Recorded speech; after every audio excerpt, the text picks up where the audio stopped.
ಪ್ರತಿಯೊಂದು ಗಂಡು ಮಕ್ಕಳಿಗೂ ಅಕ್ಕ ತಂಗಿ ತಾಯಿ ಅನ್ನುವ ಮಾನವೀಯತೆ ಮಮತೆ ಕೊಟ್ಟು ಬೆಳೆಸಿದ್ದಾರೆ ಈ ನಮ್ಮ ಸಮಾಜದ ತಂದೆ ತಾಯಿಗಳು.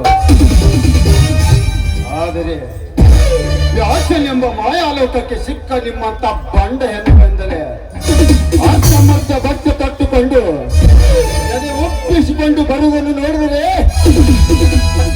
ನನ್ನಂತ ಹರೆಯದ ಹುಡುಗರು ಅಷ್ಟೇ ಆಗಲೇ ವಯಸ್ಸಾದ ಮುದುಕನ ಕಚ್ಚ ಸಾಲುವುದಾಗುತ್ತದೆ ಅಂತಂದ್ರಲ್ಲಿ ನನ್ನದೇನುವ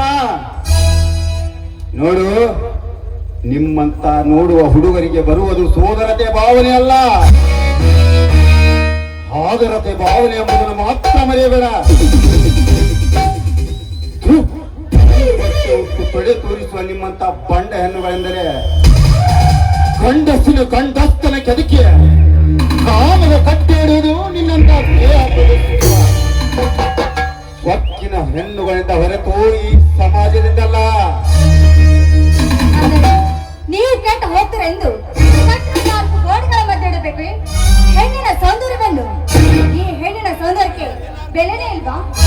ಈ ನಿಮ್ಮ ಮಾತನ್ನು ಕೇಳ್ತಾ ಹೋದ್ರೆ ಸೌಂದರ್ಯವನ್ನು ಮುಚ್ಚಿಡ್ಬೇಕೆ? ಸೌಂದರ್ಯ ಕಲಿಯುಗದ ಕಾನೂನಿ ಹೆಣ್ಣೆ ಸೌಂದರ್ಯ ತೋರಿಸಲೆಂದು ಅರ್ಧಮರ್ಧ ಬಟ್ಟೆ ತೊಟ್ಟು ಬೆತ್ತಲಾಗಿ ಬಂದು ನಿಂತರೆ ಸೌಂದರ್ಯಕ್ಕೆ ಮೆರಗು ಬರುವುದಿಲ್ಲ. ವಿನಃ ನನ್ನಂತ ಹರೆಯದ ಹುಡುಗರು ಗೂಳಿಯಂತೆ ನಿನ್ನ ಮೈ ಮೇಲೆ ಬರುವರು ಎಚ್ಚರ. ಸರಿ, ನಿನ್ನ ಎಚ್ಚರದ ಮಾತನ್ನು ಕೇಳುತ್ತಾ ಹುಚ್ಚರಂತ ತಲೆ ಅಲ್ಲಾಡಿಸುತ್ತಾ ಹೋದ್ರೆ ಈ ನಮ್ಮ ಸಮಾಜ ಹೇಳುತ್ತೆ ಹೆಣ್ಣಿನ ಸೌಂದರ್ಯಕ್ಕೆ ಬೆಲೆ ಕೊಡ್ತಾ ಇದೊಂದು ಭಾರತೀಯ ಸಂಸ್ಕೃತಿ ಅಂತ. ಹುಚ್ಚು ಹೆಣ್ಣೆ, ಜಗತ್ತಿನಲ್ಲಿ ಅತ್ಯಂತ ಸೌಂದರ್ಯದ ಹೆಣ್ಣುಗಳಿರೋದು ನಮ್ಮ ಭಾರತದಲ್ಲಿ ಅಂತ ಇಡೀ ಜಗತ್ತೇ ಬಾಯಿ ತುಂಬ ಹೋಗುತ್ತದೆ. ನಿನ್ನ ಹಾಗೆ ತುಂಡು ಬಟ್ಟೆ ಹಾಕುವ ಸೌಂದರ್ಯರಿಂದಲ್ಲ. ನೋಡು, ನಮ್ಮ ಭಾರತ ಮೈ ತುಂಬಾ ಸೀರೆ ನುಟ್ಟು ತಲೆ ತುಂಬ ಹೂವನ್ನು ಮುಡಿದು ಹಣೆ ಮೇಲೆ ಕುಂಕುಮ ಹಚ್ಚಿ ಬರುವುದನ್ನು ನೋಡಿದರೆ ಕಾಮ ಎಂಬ ಗಂಡಸಿನ ಕಡೆಗೆ ಅಮ್ಮ ಎಂಬ ಅಭಿಮಾನ ಹುಟ್ಟಿರುತ್ತದೆ. ಇದೇ ನಮ್ಮ ಭಾರತೀಯ ಸಂಸ್ಕೃತಿ. ಅದಕ್ಕೆ ಹೇಳ್ತಾರೆ ಬಲ್ಲವರು, ನಮ್ಮ ಭಾರತೀಯ ಸಂಸ್ಕೃತಿಗೆ ತಲೆ ಬಾಗಿ ನಡೀತದೆ ಇಡೀ ಜಗತ್ತು ಅಂತ. ಅಂದರೆ ನಿನ್ನ ಮಾತು ಹೆಣ್ಣು ತುಂಡು ಬಟ್ಟೆ ಹಾಕಿದಾಕ್ಷಣ ಹೆಣ್ಣು ತಪ್ಪು ಮಾಡ್ತಾಳೆ ಅಂತ ಹೇಳ್ತಾ ಇದ್ದಿಲ್ಲ? ಅಂತ ತಪ್ಪು ಹೆಣ್ಣು ಮಾಡುವುದಾದ್ರೂ ಏನು?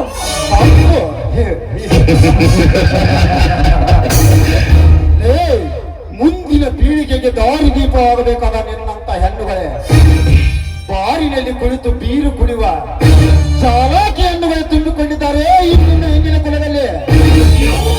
ಅದು ತಪ್ಪಲ್ವಾ? ಅಷ್ಟೇ ಯಾಕೆ ಶಾಲೆ ಕಲಿಯುತ್ತೇನೆಂದು ಸುಳ್ಳು ಹೇಳಿ ಚಿಟಿ ಸೇರಿ ರಾತ್ರಿ ಹೊತ್ತಿನ ಕ್ಲಬ್ಬಿನ ಮಬ್ಬಿನಲ್ಲಿ ಪಿಂಡರನ್ನು ಕೈ ಹಿಡಿದು ಕುಡಿಯುವ ಬಂಡ ರಂಡರಷ್ಟಿಲ್ಲ ಈ ನಿನ್ನ ಹೆಣ್ಣಿನ ಕುಲದಲ್ಲಿ. ಅದು ತಪ್ಪಲ್ಲ. 9 ತಿಂಗಳು ಹೆತ್ತು ಹೊತ್ತು ಸಾಕಬೇಕಾದ ನಿನ್ನಂತ ಹೆಣ್ಣುಗಳೇ ಹೆಣ್ಣಿನ ಭ್ರೂಣ ಹತ್ಯೆ ಮಾಡುವ ಪದ್ಮಾಸ್ ಹೆಣ್ಣುಗಳು ತುಂಬಿಕೊಂಡಿದ್ದಾರೆ ಈ ನಿನ್ನ ಹೆಣ್ಣಿನ ಕುಲದಲ್ಲಿ. ಅದು ತಪ್ಪಲ್ವಾ? ಅದಕ್ಕೆ ಹೇಳ್ತಾರೆ ಬಲ್ಲವರು, ಹೆಣ್ಣಿಗೆ ಹೆಣ್ಣೇ ಶತ್ರು ಅಂತ. ರೀ ಮಿಸ್ಟರ್, ಈ ಸಮಾಜದಲ್ಲಿ ನಾನೊಬ್ಬರು ತಪ್ಪು ಮಾಡ್ತೀನಿ ಅಂತ ತಿಳ್ಕೊಂಡಿದ್ದೀನಿ. ಹಳ್ಳಿ ಹಿಡಿದು ದಿಲ್ಲಿ ಹಳ್ಳಿ ನಡೀತಾ ಇದೆ ಫ್ಯಾಷನ್. ನನ್ನದೇನು ಮಹಾ ಈ ಕಲಿಯುಗದಲ್ಲಿ ಭಾರತೀಯ ಸಂಸ್ಕೃತಿ ಉಳಿಯುವುದಿರುವುದು ಹಳ್ಳಿಯ ಬಡ ಹೆಣ್ಣು ಮಕ್ಕಳಿಂದ ಹೊರತು ನಿನ್ನ ಹಾಗೆ ವ್ಯಾನಿಟಿ ಬ್ಯಾಗ್ ಹಾಕಿಕೊಂಡು ಬೈಕ್ ಮೇಲೆ ಸಿಟಿ ಸುತ್ತು ಸೊಕ್ಕಿನ ಸುಂದರಿ ಲೀಡಿರಂದಲ್ಲ. ನೋಡು, ನಿಮ್ಮಂತವರಿಂದ ನಮ್ಮ ಭಾರತೀಯ ಸಂಸ್ಕೃತಿ ಕಾಪಾಡಿಕೊಳ್ಳಬೇಕಾದ್ರೆ ನಿನ್ನಂತವರಿಗೆ ನಮ್ಮಂತವರು ಬುದ್ಧಿ ಕಲಿಸಲೇಬೇಕು. ನೋಡಿ, ನಿಮಗೆ ಕೈ ಮುಗಿದು ಬೇಡ್ಕೋತೀನಿ, ದಯವಿಟ್ಟು ನನ್ನ ಪಾಡಿಗೆ ನನ್ನನ್ನು ಬಿಟ್ಟುಬಿಡಿ.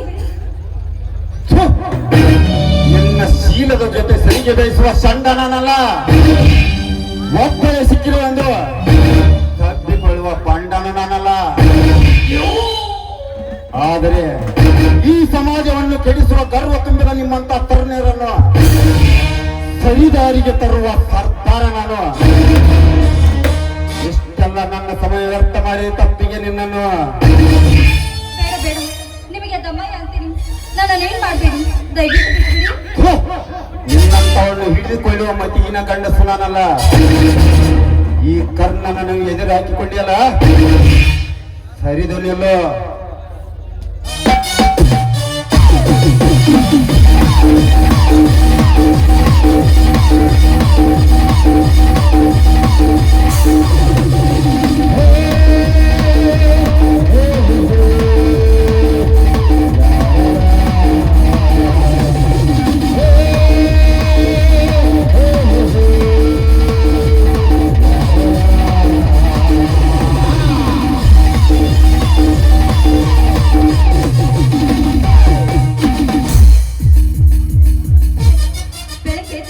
ಯಾರು ಮುಖ ನೋಡಿದ್ರೆ ಏನು ಒಳ್ಳೆ ಮಂಗಳವರ್ತಿನಿ ಆಗಿದೆ. ಏನೇ ಆಗಲಿ ಈ ವಿಷಯ ಮಾತ್ರ ನಮ್ಮ ಅಣ್ಣನಿಗೆ ಹೇಳಿ ಇವನಿಗೆ ಸರಿಯಾದ ಬುದ್ಧಿ ಕಲಿಸದೆ ಹೋಗಿದ್ರೆ ನನ್ನ ಹೆಸರು ಶೀಲಾನೇ ಅಲ್ಲ.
ಜಗನ್ಮಾತ ಜಗನ್ಮಂಗಲಿ ಜಗದ ಜೀವಿಗಳ ರಕ್ಷಿಸುವ ಭಾರ ನಿನ್ನದಾಗಿದೆ. ದುಷ್ಟರ ಸಂಹಾರಿಣಿ, ಶಿಷ್ಟರ ಪರಿಪಾಲನೆ ನೀನು. ತಾಯಿ, ಮುಂದೆ ಬಂದ ರಾಕ್ಷಸರನ್ನ ಕ್ಷಣದಲ್ಲೇ ಸಂಹಾರ ಮಾಡಿ ಚಂಡಿ ಚಾಮುಂಡಿ ಎನಿಸಿಕೊಂಡ ನಿನಗೆ ಈ ನನ್ನ ಮನದಂದ ಬಾಧೆ ತಿಳಿಯಲಾಗಿದೆ ತಾಯಿ. ಅಮ್ಮ, ಈ ಕಲಿಕಾಲದಲ್ಲೂ ನಮ್ಮಂಥವರನ್ನ ಕಾಳ ರಾಕ್ಷಸರು ಇದ್ದಾರಮ್ಮ. ಬಡತನದ ಗೋಳಲ್ಲಿ ಬೆಳೆದರೂ ಸಹ ನಮ್ಮನ್ನ ಸಹಿಸದ ಅದೆಷ್ಟೋ ಜನ ನಮ್ಮ ಕಾಲಿಗೆ ಅಡ್ಡವಾಗಿ ಬರ್ತಾ ಇದ್ದಾನೆ. ಅಂತಹ ಪಾಪಿಗಳನ್ನು ಸಂಹಾರ ಮಾಡಿ ಈ ಬಡತನದ ಗೋಳಾಟವನ್ನು ದೂರ ಮಾಡಿ ನನ್ನ ಮಾವಂದರಿಗೆ ಆಯುಷ್ಯ ಆರೋಗ್ಯವನ್ನು ಕೊಟ್ಟು ಸದಾ ಈ ನನ್ನ ಸಂಸಾರವನ್ನ ಸುಖವಾಗಿಡಮ್ಮ, ನಿನ್ನಲ್ಲಿ ಸರಿಗೊಟ್ಟಿ ಬೇಡಿಕೊಳ್ಳಿ.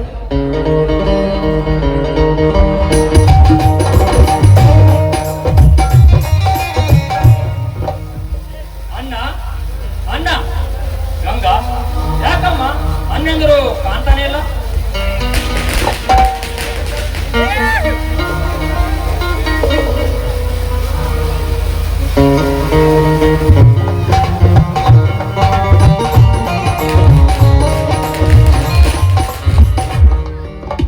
ಬನ್ನಿ ಮಾವ, ಈಗ ಬಂದ್ರ? ಮೊದಲು ಈ ದೇವರ ಪ್ರಸಾದವನ್ನು ಸ್ವೀಕಾರ ಮಾಡಿ. ಮಾವ, ಅದು ಅರ್ಜುನ ಮಾವ ಆ ಹಾವನೂರು ಜಾತ್ರೆಯಲ್ಲಿ ಜಾಮೂನ ಜಾತ್ರೆ ನಡೀತಾ ಇದೆಯಲ್ಲ, ಅಲ್ಲಿ ಚಕ್ಕಡಿ ಸ್ಪರ್ಧೆ ನಡೀತಾ ಇದೆ, ಅದರಲ್ಲಿ ಭಾಗವಹಿಸ್ತೀನಿ ಅಂತ ಹೇಳಿ ಹೋದ್ರು. ಹಾಗೆ ಇನ್ನೊಬ್ಬ ಮಾವ ಆ ಸಾಹುಕಾರ ಇದ್ದಾನಲ್ಲ, ನಮ್ಮ ಹೊಲಕ್ಕೆ ಇಲ್ಲಿ ಸಲದ ನೆಪ ಹೇಳಿ ರೋಡ್ ಮಾಡೋದಿದೆ, ಫ್ಯಾಕ್ಟ್ರಿ ಕಟ್ಟೋದಿದೆ ಅಂತ ಬೇಲಿ ಹಾಕಿದ್ದಾನಂತೆ. ಆ ಬೇಲಿನ ಯಾಕೆ ಹಾಕಿದ್ದಾನೆ ಅಂತ ಬಡವರು ಬದುಕುವ ಕಾಲವಲ್ಲಮ್ಮ ಇದು, ಬದುಕ ಶ್ರೀಮಂತರ ಕಾಲ. ಅದಕ್ಕೆ ಗಾಂಧೀಜಿಯವರೊಂದು ಮಾತನ್ನು ಹೇಳಿದ್ದಾರೆ, ಬಡ ರೈತ ಬದುಕಿದರೆ ಭಾರತವೇ ಬದುಕಿತ್ತು ಅಂತ. ಆದರೆ ಇಂದು ಫ್ಯಾಕ್ಟರಿ ಎಂಬ ಬುತ್ತಕ್ಕೆ ಸಿಕ್ಕು ನಮ್ಮಂತ ಸಣ್ಣ ಸಣ್ಣ ಬಡವರು ಬದುಕುವುದು ಅಷ್ಟೇ ಯಾಕಮ್ಮ, ಈ ಕಲಿಯುಗದಲ್ಲಿ ಬಡವರ ಆಸ್ತಿಯನ್ನೇ ಕಬಳಿಸುವ ಬಂಡ ಶ್ರೀಮಂತರ ಕಾಲಮ್ಮ ಇದು, ಬಂಡ ಶ್ರೀಮಂತರ ಕಾಲ. ಹೋಗ್ಲಿ ಬಿಡಿ ಮಾವ, ಅದಿರ್ಲಿ. ನೀವು ಕಾಲೇಜ್ ಹೋಗಿದ್ರಲ್ಲ, ನಿಮ್ಮ ಬಿಕಾಂ ರಿಸಲ್ಟ್ ಏನಾಯ್ತು? ಫಸ್ಟ್ ಕ್ಲಾಸ್ ಅಲ್ಲಿ ಪಾಸ್ ಆಗಿದ್ದೇನಮ್ಮ, ಅದನ್ನೇ ತಿಳಿಸಲು ಬಂದಿದೆ, ತೆಗೆದುಕೊಳ್ಳೋಣ. ತುಂಬಾ ಸಂತೋಷ ಮಾವ. ಆ ದೇವರು ಹೀಗೆ ಸದಾ ಕಾಲ ನಿಮ್ಮನ್ನ ಚೆನ್ನಾಗಿ ಸುಖವಾಗಿಟ್ಟಿರಲಿ.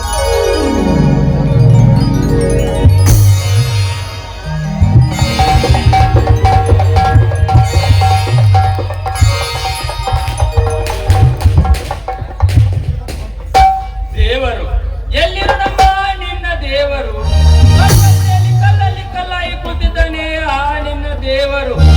3 ಹೊತ್ತು ಆ ದೇವರನ್ನು ಪೂಜಿಸಿದರೆ ಏನೂ ಪ್ರಯೋಜನವಾಗುವುದಿಲ್ಲ. ಬಡವರ ಕಷ್ಟವನ್ನು ಕೇಳಿದರೆ ಕುಂತಿದ್ದಾನೆ ಆ ನಿನ್ನ ದೇವರು.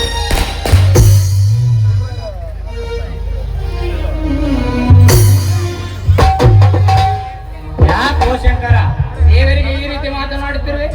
ಯಾಕೋ, ಏನಾಗಿದೆ?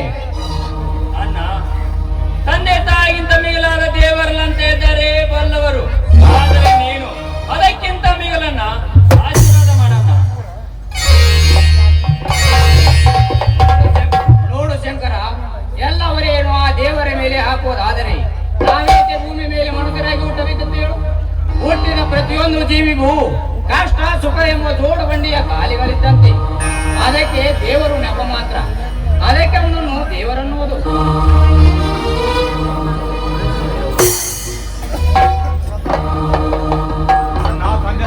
ಅಣ್ಣ, ತಂದೆ ತಾಯಿಗಿಂತ ಮಿಗಿಲಾದ ದೇವರಲ್ಲ ಅಂತ ಹೇಳ್ತಾರೆ ಬಲ್ಲವರು. ಆದರೆ ನೀನು ಅದಕ್ಕಿಂತ ಮಿಗಿಲನ್ನ, ಅದಕ್ಕಿಂತ ಮಿಗಿಲು. ಹಾ ಮಾವ, ನೀವು ಇಲ್ಲಿವರೆಗೂ ಅದೆಷ್ಟೋ ಕಷ್ಟಪಟ್ಟು ಓದಿದ್ದೀರಾ, ಫಸ್ಟ್ ರ್ಯಾಂಕ್ ನಲ್ಲಿ ಪಾಸ್ ಆಗಿದ್ದೀರಾ. ನಿಮ್ಮ ಓದಿಗೆ ಒಂದು ಬೆಲೆ ಸಿಗ್ಬೇಕಾದ್ರೆ ಓದಿಗೆ ತಕ್ಕ ಹಾಗೆ ಒಂದು ಒಳ್ಳೆ ನೌಕರಿ ಸಿಕ್ಬಿಟ್ರೆ ಅಲ್ಲಿಗೆ ಕಷ್ಟಪಟ್ಟು ಓದಿದಕ್ಕೂ ನಿಮ್ಮ ಜೀವನ ಸಾರ್ಥಕ ನೋಡಿ. ನೌಕರಿ ನಮ್ಮಂತವರಿಗೆ ಎಲ್ಲಿ ಸಿಗಬೇಕಮ್ಮ ನೌಕರಿ? ಈ ಹದಿಗೆಟ್ಟು ಕುಳಿತು ನಾರತ್ವ ರಾಜಕೀಯ ಎಂಬ ರಾಕ್ಷಸರು ತುಂಬಿಕೊಂಡಿರುವಾಗ ಈ ಸಮಾಜದಲ್ಲಿ ನಮ್ಮಂತ ಬಡವರಿಗೆಲ್ಲಿ ಸಿಗ್ಬೇಕಮ್ಮ ನೌಕರಿ? ಯಾಕೋ ಶಂಕರ, ಹೀಗೇಕೆ ನೌಕರಿ ತೆಗೆದುಕೊಳ್ಳಲು ಹೀಗೇಕೆ ಮಾತನಾಡುತ್ತಿರು? ನಿನ್ನ ನೌಕರಿ ತೆಗೆದುಕೊಳ್ಳಲಿಕ್ಕೆ ಸಹಾಯ ಮಾಡಲಿಕ್ಕೆ ನನ್ನ ಅರ್ಜುನನಿಲ್ಲವೇ? ಮೇಲಾಗಿ ನಾನಿಲ್ಲವೇ?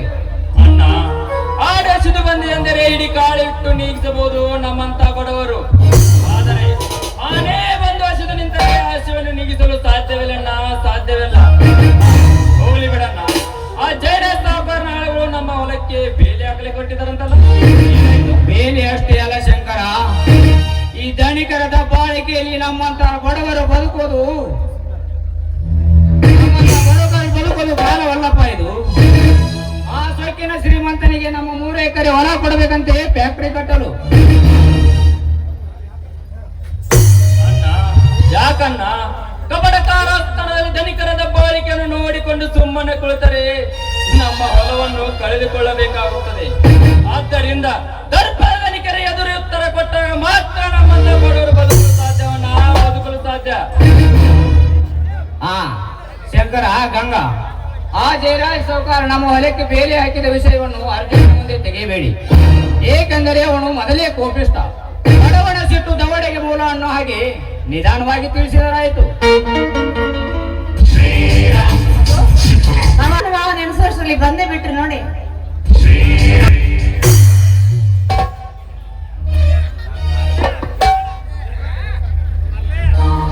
ಯಾಕಣ್ಣ ಎಲ್ಲರೂ ಏನೋ ವಿಚಾರ ಮಾಡುತ್ತಿರುವ ಹಾಗೆ ಕಾಣುತ್ತೆ. ಏಕೆ, ಏನಾಯ್ತು? ಏನಿಲ್ಲಪ್ಪ ಅರ್ಜುನ, ನಮ್ಮ ಶಂಕರ B.Com ಪರೀಕ್ಷೆಯಲ್ಲಿ ಜಿಲ್ಲೆಗೆ ಫಸ್ಟ್ ರ್ಯಾಂಕ್ ಬಂದಿದ್ದಾನಂತೆ. ಅದನ್ನೇ ಮಾತನಾಡ್ತಾ ನಿಂತಿದ್ದೆವು. ಅಣ್ಣ, ನನಗೆ ಆಶೀರ್ವಾದ ಮಾಡಣ್ಣ. ಎದ್ದೇಳು ಶಂಕರ, ಎದ್ದೇಳು. ಇಷ್ಟು ದಿನ ಶಾಲೆ ಕಲಿತ ನಿನ್ನ ಜೀವನ ಸಾರ್ಥಕವಾಯಿತು. ಅಷ್ಟೇ ಆಯ್ತು, ಈ ನಿನ್ನ ಅಣ್ಣ ಅರ್ಜುನಿಗೂ ಬೆಟ್ಟದಷ್ಟು ಸಂತೋಷವಾಯಿತು.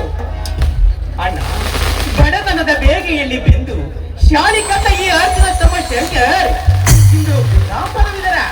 ಬಾ ಶಂಕರ, ಬಾ.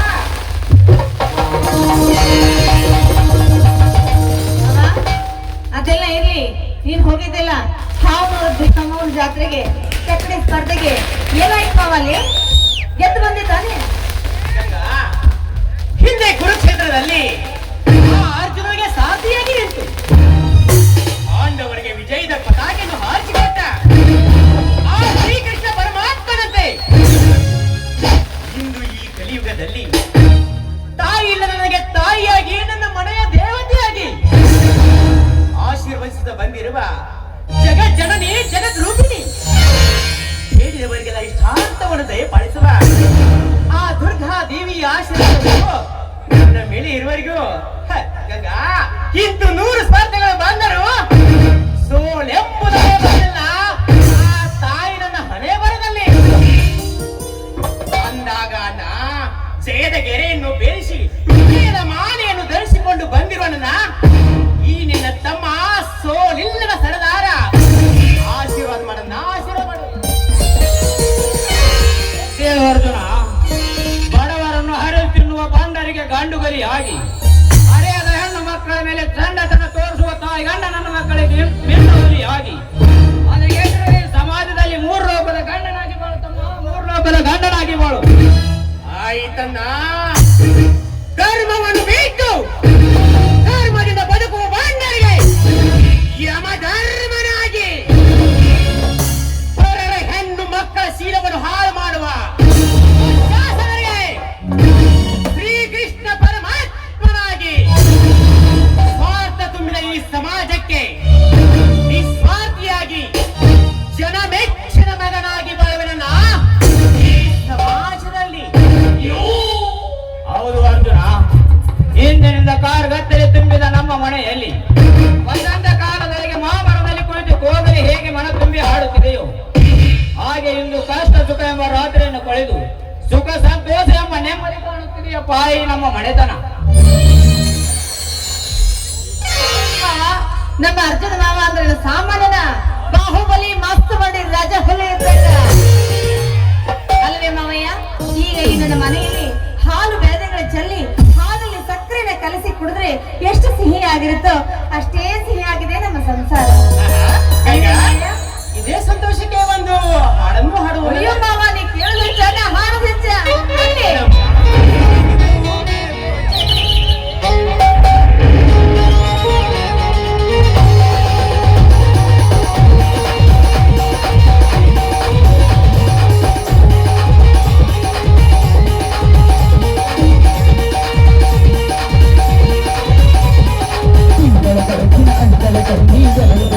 ಸಂಚಾರ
ಹಾ ಅರ್ಜುನ, ಇವತ್ತು ನೀನು ಹೊಲಕ್ಕೆ ಹೋಗುವುದು ಬೇಡ. ಏಕೆಂದರೆ ಬೆಳಿಗ್ಗೆ ನಾನು ಹೋಗಿ ಬಂದಿರುವೆನು. ಯಾಕಣ್ಣ, ಕೈ ಕೆಸರಾದರೆ ಬಾಯಿ ಮೊಸರು ಅನ್ನೋ ಹಿರಿಯರು ವಾಣಿಯಂತೆ ಭೂತಾಯಿ ಒಡಲಲ್ಲಿ ದುಡಿಯುವುದು ಮಣ್ಣಿನ ಮಕ್ಕಳಾದ ನಮ್ಮ ಆತ್ಮರ ಕರ್ತವ್ಯ. ಅದಕ್ಕೆ ಭೂತಾಯಿ ಹೇಳವೇ, ಹೇ ರೈತ, ನೀನು ಬಿತ್ತಿದರೆ ಹಿಡಿಕಾಳು, ನಾನು ಕೊಡುವೆನು ಪಡಿಕಾಳು ಅಂತ. ಆಗಲ್ಲಪ್ಪ ಅರ್ಜುನ, ಅದು ಅಂತ ವಿಷಯ ಏನಲ್ಲ ಬಿಡು. ಅಣ್ಣ, 25 ವರ್ಷಗಳ ಕಾಲ ನಿನ್ನ ಮಡಿಲಲ್ಲೇ ಬೆಳೆದಿದ್ದೇವೆ ಎಂಬುದನ್ನು ನಾವು ಮರ್ತಿಲ್ಲ. ಯಾಕಂದ್ರೆ ಎಂದು ಇಲ್ಲದ ನನ್ನ ಅಣ್ಣನ ಬಾಯಿಂದ ಹಿಂದೇಕು ಅಂಜಿಕೆಯ ಮಾತು ಬರುತ್ತವೆ. ಯಾಕಣ್ಣ, ಏನಾಯ್ತು? ಏನು ವಿಚಾರ ಬರುತ್ತಿರುವೆ? ಶಂಕರ, ನೀನಾದ್ರೂ ಹೇಳಪ್ಪ. ಅಣ್ಣ, ಅದು ಅದು ಶಂಕರ, ಈ ನಿನ್ನ ಅಣ್ಣನ ಆತ್ಮಸ್ಥೈರ್ಯವನ್ನು ಮಾತ್ರ ಪರೀಕ್ಷಿಸಬೇಡ. ಹಾ, ಏನಾಯಿತಂದು ಹೇಳು. ಅಣ್ಣ ಅಣ್ಣ ನೀನೇ ಹೇಳಿಬಿಡಣ್ಣ. ಏನಿಲ್ಲಪ್ಪ ಅರ್ಜುನ, ನಮ್ಮೂರಿನ ಜಯರಾಜ್ ಸಾಹುಕಾರ ತನ್ನ 300 ಎಕರೆ ಹೊಲದಲ್ಲಿ ಫ್ಯಾಕ್ಟರಿ ಕಟ್ಟುತ್ತಿದ್ದಾನೆ. ಆದರೆ ಆ 300 ಎಕರೆ ಹೊಲಕ್ಕೆ ಧಾರಣೆ ಇಲ್ಲ. ನಿಮ್ಮ 3 ಎಕರೆ ಹೊಲವನ್ನು ಕೊಡಿ, ನಿಮಗೆ ದುಪ್ಪಟ್ಟು ದುಡ್ಡು ಕೊಡುತ್ತೇನೆಂದ. ಅದಕ್ಕೆ ನಾನು ಒಪ್ಪದಿದ್ದಕ್ಕೆ ತನ್ನ ದುಷ್ಟ ಆಳುಗಳ ಮುಖಾಂತರ ನಮ್ಮ ಹೊಲಕ್ಕೆ ಬೇಲಿ ಹಾಕಲು ಮುಂದಾದ. ಅದನ್ನು ಇಂದು ನಾನು ತಡೆದು ಬಂದಿದ್ದೇನೆ. ಅಣ್ಣ, ದುಡಿದು ತಿನ್ನುವ ಬರವರ ಒಳಗಡೆ ಕೇಳನ ಆ ಬಂಡ ಬಡ್ಡಿ ಮನ ಸಾಹುಕಾರ ಅವನಿಗೆ ಹೇಳಬೇಕಿತ್ತು. ಅವನಿಗೆ ಹೇಳಬೇಕಿತ್ತು, ದುಡ್ಡಿನ ಆಸೆಗೋಸ್ಕರ ಅನ್ನ ಕೊಡುವ ಪವಿತ್ರ ಭೂತ ಏನು ಮಾರುವ ನೀಚ ಮಕ್ಕಳಲ್ಲ ನಾವೆಂದು.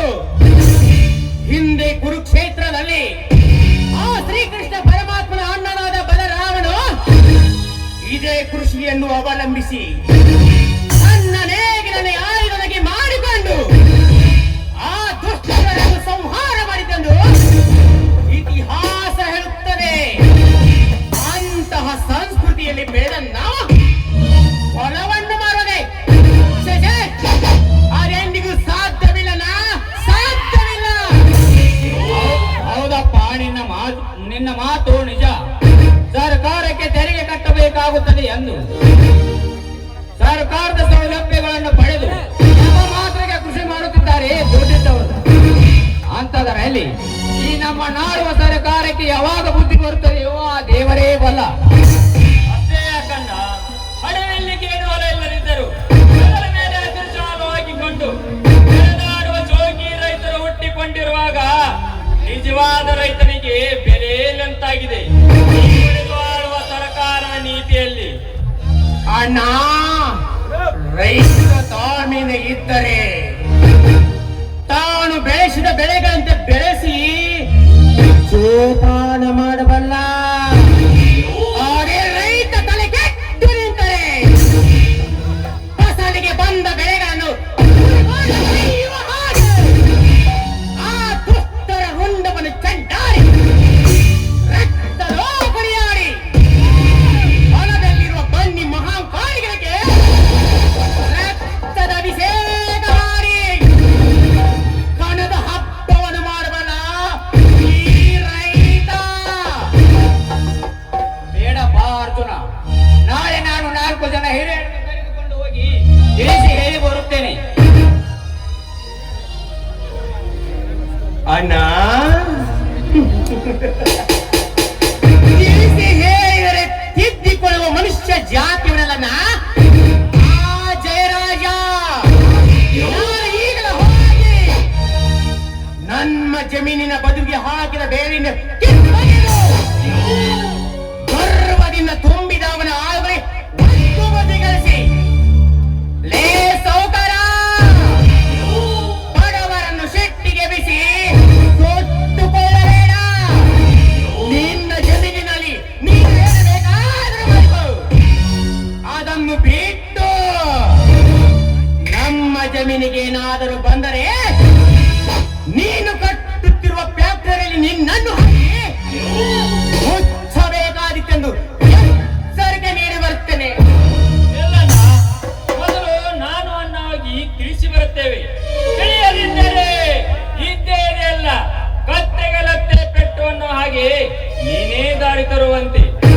ಹೌದಪ್ಪ ಅರ್ಜುನ, ಶಂಕರ ಹೇಳುವುದರಲ್ಲಿ ಧರ್ಮವಿದೆ.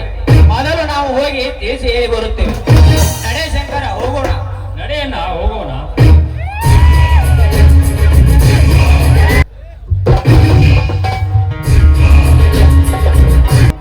ಏನ್ ಮಾವ ಹಂಗ ಹೊರಟು ಬಿಟ್ರಲ್ಲ, ಊಟ ಮಾಡೋದಿಲ್ವೇನು? ಗಂಗಾ, ಅವರು ಹೋದ್ರ ಮಾತ್ರಕ್ಕ ನನಗೂ ಊಟ ಕೊಡೋದಿಲ್ಲೇನು? ಮಾವ ಎಂತ ಮಾತಾಡ್ತೀಯ? ನೀ ಊಟ ಮಾಡ್ತೀಯ ಅಂತ ನಾನೆಲ್ಲಾ ರೀತಿ ಅಡಿಗೆ ಮಾಡಿದ್ದೀನಿ. ಗಸಗಸೆ ಪಾಯಸ ಮಾಡಿದ್ದೀನಿ, ಹೋಳಿಗೆ ಮಾಡಿದ್ದೀನಿ, ರೊಟ್ಟಿ ಮಾಡೀನಿ, ಚಟ್ನಿ ಮಾಡೀನಿ. ಎಲ್ಲ ನಿನಗಾಗಿ ಮಾವ, ಊಟ ಮಾಡು ಬಾ. ಗಂಗಾ, ಈ ನಿನ್ನ ಮೃದುವಾದ ಹಸ್ತದಿಂದ ಮಾಡಿದ ಅಡಿಗೆ ಅಮೃತಕ್ಕಿಂತಲೂ ಸಿಹಿಯಾಗಿರುತ್ತದೆ. ಅದೇ ನಿನ್ನ ಮಧುರವಾದ ಕಂಠದಿಂದ ಒಂದು ಹಾಡನ್ನು ಹಾಡಿದರೆ ಸಂಗೀತ ಸ್ವರಗಳೇ ಏನಂತೀಯ? ಆಸೆ ಮೇಲೆ ಆಸೆ ಮಾವಯ್ಯನಿಗೆ. ಏನ್ ಮಾವ ಇದು? ಊಟದ ವೇಳೆದಾಗ ನೀವು ಹಾಡು ಕೇಳ್ಬೇಕು ಅಂತ ಆಸೆನಾ? ನಂತರ ಊಟ. ನಿನಗೆ ಹಠ ಅಂದ್ರೆ ಹಠನಪ್ಪ, ನೀನ್ ಬಿಡೋದೇ ಇಲ್ಲ ಅಂತೀಯ. ಮಾವಯ್ಯ, ನೀ ಹೀಗೆಲ್ಲ ಕೇಳ್ಬೇಡ, ನಂಗೆ ನಾಚಿಕೆ ಆಗುತ್ತೆ. ಆಗ್ಲಿ ಮಾವಯ್ಯ, ನಿನ್ನ ಆಸೆ ನನ್ನ ಆಸೆ. ಹಾಗ ಮತ್ತೆ ಶುರುವಾಗ್ಲಿ.